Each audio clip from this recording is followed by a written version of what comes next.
Keats at Teignmouth, spring 1818. By the wild sea wall I wandered, blinded by the salting sun, while the sulky channel thundered like an old Trafalgar gun. And I watched the gaudy river under trees of lemon green, coiling like a scarlet bugle through the valley of the Tees. I'm Ron Tamplin, and I used to lecture English literature, and which is the way I met Charles, actually, because he came to Exeter and taught alongside me. And from that there was a kind of friendship.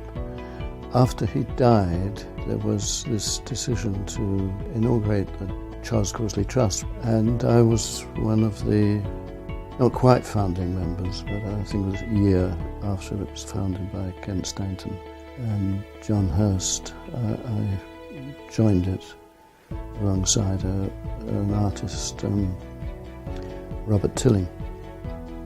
And the four of us sort of took this on as far as we could, as strongly as we could, for 11, 12 years. And the fruition of it was the house and the competitions and so on. This evening is a celebration of the Charles Causley project that's been running for the past 2 years, where we had resident poets living in Charles Causley's house and then working with the Launceston community and the wider Cornwall community, working with poems and workshops and just getting people engaged with poetry. This evening we've got poetry readings from our very first Charles Causley residents, who's Catherine Simmons, and the residency that's just finished, Alison Hallett, and it's also about the Charles Causley Poetry Competition. That's a competition that goes out nationwide, and it's to find new poets and encourage new talent. This is a celebration of the Cyprus Well project. This is the end of phase 1. We hope there'll be lots of other phases to follow. We've invited all those involved in the project and opened it up to the wider public, anyone with an interest in Causley poetry, his work, music. We hope there'll be a really lovely evening for everybody to celebrate this great achievement.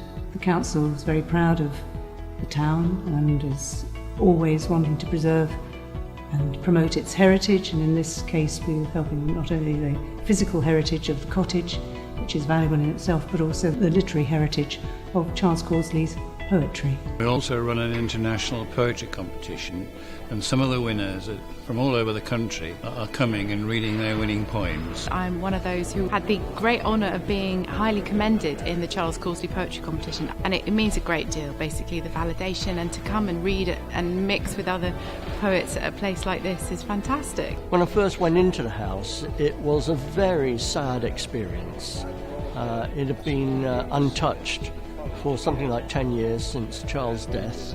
It was in a pretty sorry state. It's thrilling today for me to go back in there, to feel a sense of uplift as you walk into the house. I am his chauffeur now, his happy spirit in the passenger seat of my car, the two of us bumbling along country lanes. You told me it was good to learn of death at an early age, to see under the surface. Back then, we had a grate in every room, and we all knew, the youngest of us, how to twist and roll the paper loose enough to let the air gust through. I am a distant relative of Charles Causley, and in 2013 I recorded an album of Charles's poems set to music. My fellow musicians and I were allowed to take over Charles's house, Cyprus Well, for 3 days and record an album in there. I think it was really important that we brought the house back into use, because the Trust had done a huge amount of work in actually securing that property after Charles's death, and this project for me has been about giving a life to the house and giving it purpose, and that purpose really is to energise the literature sector in Cornwall, giving opportunities to poets, raising Causley's profile, bringing people to Launceston to see the house, and the very special kind of unique opportunity that we had really to preserve a poet's house.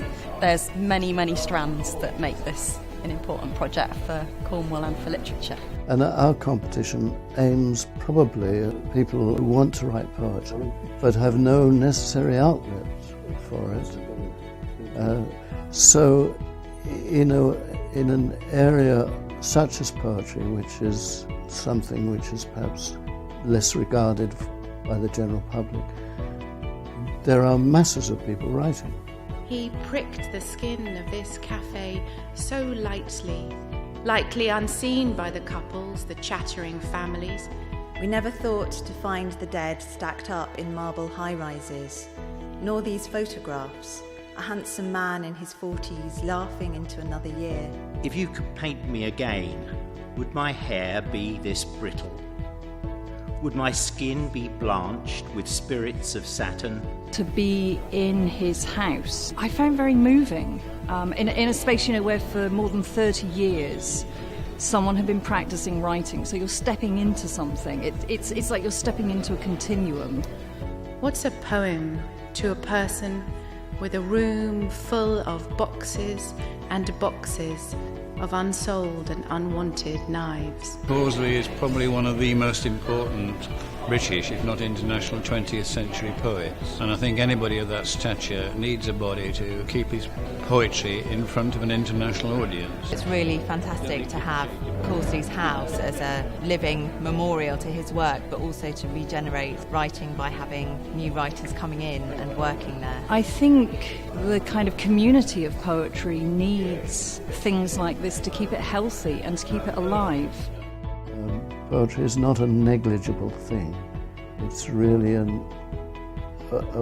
way of looking, of perceiving the world, and it's important that it is allowed to continue.